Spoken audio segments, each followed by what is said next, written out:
नमस्कार भाइयों। आज का ये वीडियो उन भाइयों के लिए है जिन भाइयों के पेशाब में धात जाने की समस्या होती है, मतलब जिन भाइयों के पेशाब में वीर्य जाने की समस्या होती है। ये जो पेशाब में धात जाने की समस्या है, जो वीर्य जाने की समस्या है ना, इसको आयुर्वेद में शुक्रमेह कहा गया है। तो आज के इस वीडियो में हम लोग इसी शुक्रमेह के समाधान के बारे में बात करेंगे, इस धात रोग के समाधान के बारे में बात करेंगे। तो हम लोग इस धात रोग का चिकित्सा जानेंगे, उपचार जानेंगे। लेकिन इससे पहले हम लोग इसके कारणों की बात कर लेते हैं कि ये समस्या किन किन कारणों से होती है। ये जो धात जाने की समस्या है, ये जो शुक्रमेह की समस्या है, ये समस्या किन किन कारणों से होती है। तो इसका प्रथम कारण तो ब्रह्मचर्य नाश है। यदि आप बहुत ज़्यादा ब्रह्मचर्य नाश कर देते हैं तो आपको इस शुक्रमेह की समस्या हो जाती है, धात रोग की समस्या हो जाती है। दूसरा कारण है बहुत ज़्यादा गलत खान पान करना। यदि आपका दिनचर्या सही नहीं है, आप जब मर्जी जो खा लेते हैं, आपका खान पान का कोई नियम ही नहीं है, कोई संयम ही नहीं है खान पान पर, आप बहुत ज़्यादा तीखा तला खाते हैं, बहुत ज़्यादा चिकन मटन खाते हैं, बहुत ज़्यादा अंडा खाते हैं, बहुत ज़्यादा दारू का सेवन कर लेते हैं, शराब का सेवन कर लेते हैं, या फिर भांग का सेवन कर लेते हैं, तो आपको इस जो है कि धातु रोग की समस्या हो जाती है, इस शुक्रमेह की समस्या हो जाती है। तीसरा कारण है बहुत ज़्यादा रात्रि में जागना। यदि आप रात्रि में जाग करके टाइम पास करते हैं, मनोरंजन करते हैं, अपना रात्रि खराब करते हैं, अपना नींद खराब करते हैं, तब भी शुक्रमेह की समस्या हो जाती है। चौथा कारण है बहुत ज़्यादा जो है कि पाप कर्म करना।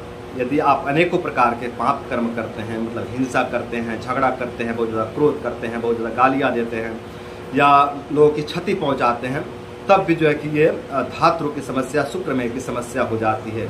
तो ये जो है कि मोटे मोटे कारण हैं जिन कारणों से ये शुक्रमेह की समस्या होती है, धात रोग की समस्या होती है। तो अब बात करते हैं कि इस धात रोग की चिकित्सा कैसे करें, इस धात रोग से मुक्ति कैसे पाएं।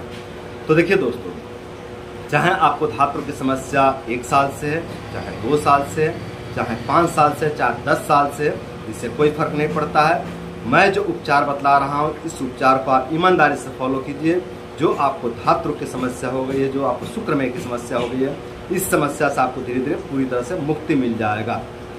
तो अगर उपचार की बात करें ना, तो इसका प्रथम उपचार है ब्रह्मचर्य। आप ब्रह्मचर्य व्रत का पालन कीजिए। जब आप ब्रह्मचर्य व्रत का पालन करेंगे ना, तो इससे जो आपका कमजोर शुक्र है, कमजोर धातु है, ये आपका धातु बलवान बनेगा, मजबूत बनेगा। और जब आपका धातु मजबूत बनेगा, बलवान बनेगा, तो जो आपको शुक्रमेह की समस्या हो रही है, जो आपके पेशाब में धात जाने की समस्या हो रही है, वीर्य जाने की समस्या हो रही है, इस समस्या से आपको मुक्ति मिलने लगेगा। दूसरा इलाज तो ये है कि आप अपने धातु को और अपने प्राइवेट पार्ट को देखना बंद करिए। जब आप अपने धातु को देखते हैं और प्राइवेट पार्ट को देखते हैं, तो आप बहुत ज़्यादा नकारात्मक हो जाते हैं, बहुत ज़्यादा निगेटिव हो जाते हैं, जिसके कारण आपका जीवनी शक्ति नष्ट होने लग जाता है। और जब आपका जीवनी शक्ति नष्ट होने लग जाती है, तो आप बहुत ज़्यादा कमज़ोर बनने लग जाते हैं। तो आप ये गलती करना बंद करिए। आप अपने धातु को और अपने प्राइवेट पार्ट को देखना बंद कीजिए। जब आप अपने धातु को और अपने प्राइवेट पार्ट को देखना बंद करेंगे ना, तो आप धीरे धीरे पॉजिटिव होंगे, आपके अंदर से नकारात्मकता खत्म होगी। और जब आपके अंदर से नकारात्मकता खत्म होगी ना, तो आपकी जीवनी शक्ति बढ़ने लगेगी। और जब आपकी जीवनी शक्ति बढ़ने लगेगी ना, तो आपको इस धात रोग से, इस शुक्रमेह से धीरे धीरे मुक्ति मिलने लगेगा। तीसरा उपाय ये है कि आप चिंता करना छोड़ दीजिए और अच्छा नींद लीजिए। देखिए, चिंता करने से भी शरीर में वात दोष का प्रकोप होता है, और जब शरीर में वात दोष का प्रकोप होता है ना, तो शरीर का क्षय होने लग जाता है, शरीर के धातुओं का क्षय होने लग जाता है। तो आप चिंता करना बंद करिए और अच्छा नींद लीजिए।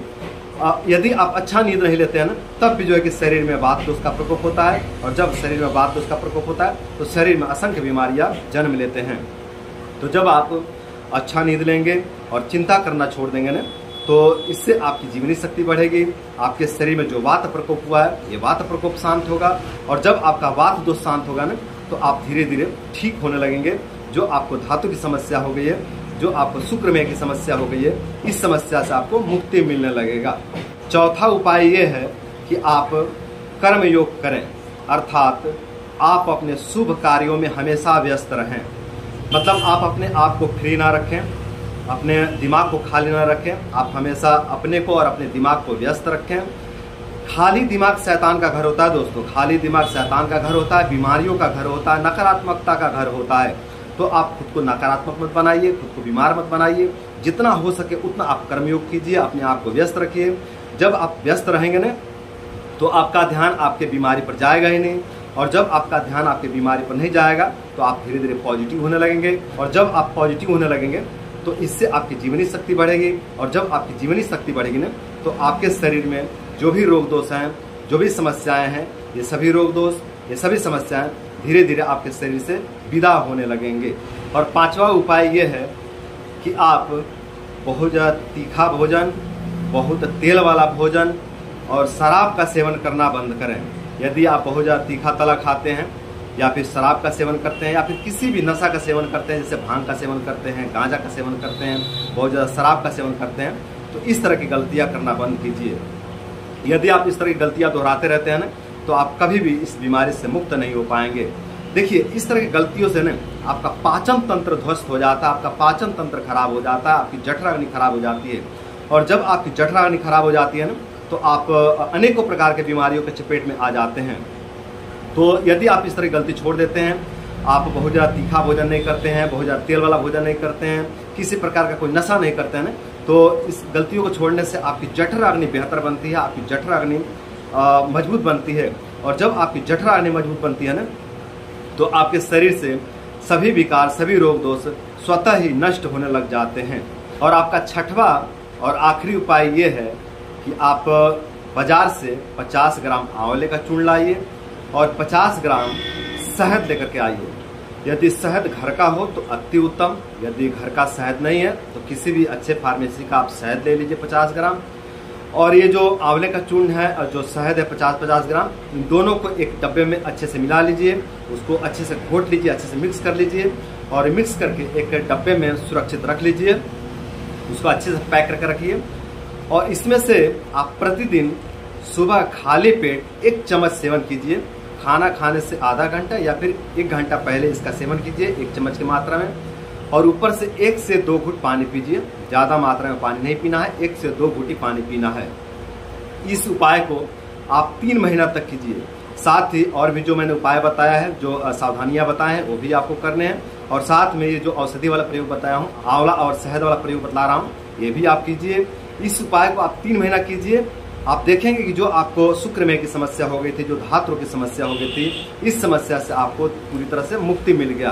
तो मेरे भाइयों, आप लोग इस उपाय को करके अपने शुक्रमेह की समस्या को, अपने धातु रोग की समस्या को धीरे धीरे पूरी तरह से खत्म कर सकते हैं, और अपने शुक्रमेह की समस्या को, अपने धातु रोग की समस्या को पूरी तरह से खत्म करके आप लोग अपने जीवन को सुंदर, सरल एवं सफल बना सकते हैं। तो दोस्तों, आज के लिए इतना ही। नमस्कार।